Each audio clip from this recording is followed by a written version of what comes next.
It is August 28th, 2015. Hi guys, I'm Jenny and it is time to talk about what you're talking about. Let's just go ahead and start with what is becoming a regular segment around here, talking about what Trump's talking about. He talked a lot about immigration this week and his plans to erect a 1,900-mile long border wall. He says it's, quote, very easy. I'm a builder.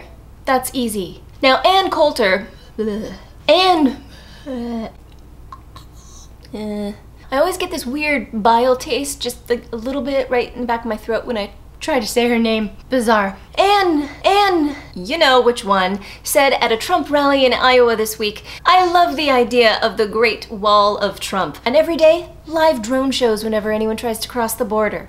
Yes, let's all have cocktails and shoot at other human beings at the border. Now, it was at this same rally that what I think was an attempt to praise Chinese and Japanese business people, Donald Trump scrunched up his face and mock-imitated Asian speech by saying, "We want deal." He's running for president of the United States. We all remember those two Boston brothers last week who beat senseless a Hispanic homeless man while quoted saying, "Donald Trump was right, all these illegals need to be deported." Former KKK Grand Wizard David Duke is a fan of Trump, saying that he understands the real sentiment of America. This bullying, misogynistic, racist and elitist mentality of Trump followers is like lighter fluid oozing out of its bottle. Donald Trump is the big old fat match, and if you don't think there's a big bonfire of crazy just waiting to be lit up, you are sorely mistaken.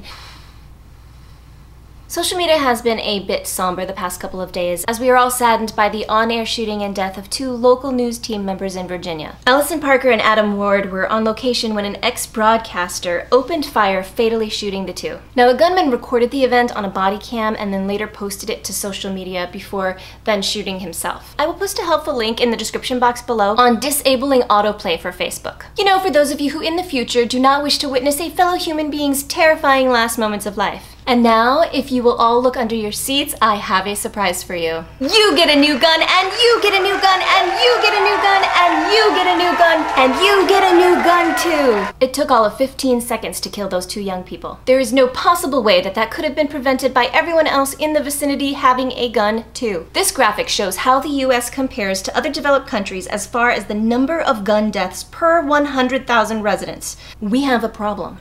My very sincere condolences to the friends and family of the two WDBJ-7 journalists. Andy Parker, the father of killed reporter Allison Parker, has made an emotional plea for greater gun control, while Donald Trump responds to this tragedy with, quote, "This isn't a gun problem, this is a mental problem.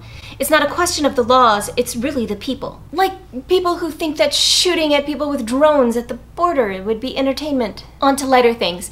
Taylor Swift continues to make the world a happier place. She has been surprising her audiences with very special guests throughout her 1989 concert tour.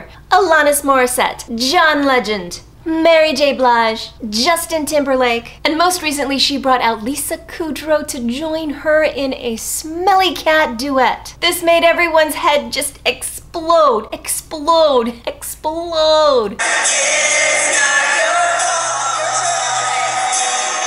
Taylor Swift is one of those people that I just want to have over for coffee. I went to the Grammys a couple of years ago and I gotta tell you, she jumped and cheered for all the other artists. She knew everybody's songs, she danced to them. She is a true fan of her peers. She is known for giving back to her fans and for letting her humanity actually fuel her artistry. T Swift for president! If D's nuts can do it, so can she. Facebook is freaking out over a story out of Honduras. A story about a 16-year-old girl who quite possibly was buried alive. Nacy Perez was a 16-year-old who was 3 months pregnant. She heard some gunfire near her home and inexplicably just fell down unconscious. She started foaming at the mouth and her family took her to the hospital where she was later pronounced dead. Not too long after that, she was placed in a concrete tomb and buried in her wedding dress. The next day, as her husband was visiting her, he swore that he heard muffled screams. And then when he placed his hand on the tomb, he felt banging, you guys. A video that the Telegraph posted actually shows the family breaking open the tomb, trying to rescue the young girl. They opened the tomb, but she was not alive. Family members swear, however, that the body was warm, there were bruises on her knuckle, and the viewing glass plate over the top of her coffin was busted open. So the doctors think that it is possible that she suffered a very severe panic attack when she heard the gunfire that temporarily just stopped her heart, long enough, okay, for them to prepare to bury her, seal her up in the cement tomb, and then she just woke up a day later. She was, however, finally repronounced dead and placed back into the same concrete tomb.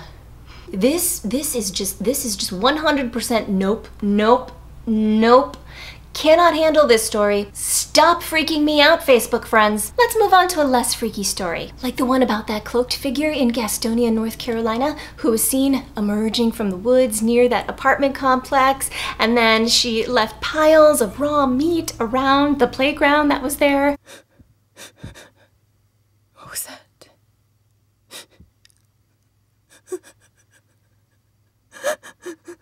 After those pictures went viral on social media, someone called the apartment complex's manager, saying that they were the parent of this cloaked figure and that it was indeed a student that was there filming a project for school. Yeah, for the School of Satan. I'm scared to close my eyes. I'm scared to open them. Wednesday the 26th was National Women's Equality Day, which we also shared with National Dog Day. Because of, like, the, you know, like, the quality, because of the equal. The Daily Caller celebrated with this picture and headline. It's a slideshow, actually, that includes images like this young lady here, who needs her money back, you know, on those skateboarding lessons. I looked for perhaps a bio of these women next to the picture, maybe a little bit more about them, but no, just one sentence each, like, definitely in the top 10, or let's give her a round of applause. All written quite lovingly by fellow woman and entertainment editor Caitlin Collins. Facebook also celebrated by sending out some congrats to everyone. On August 26, 1920, women achieved the right to vote. Look at all those ethnic ladies. So happy that those 2 white women were finally allowed to vote. Finally, Instagram has introduced landscape view for videos. And the first account to get to use it, Star Wars. They've used it to release a new itty bitty teaser, so go check that out. Only 112 more days, that's all I have to say about that. Alright guys, that's it for this week. It may not all be news, but it is definitely what you're talking about. Don't forget to subscribe to become instantly cooler. Bye! It is not Christmas.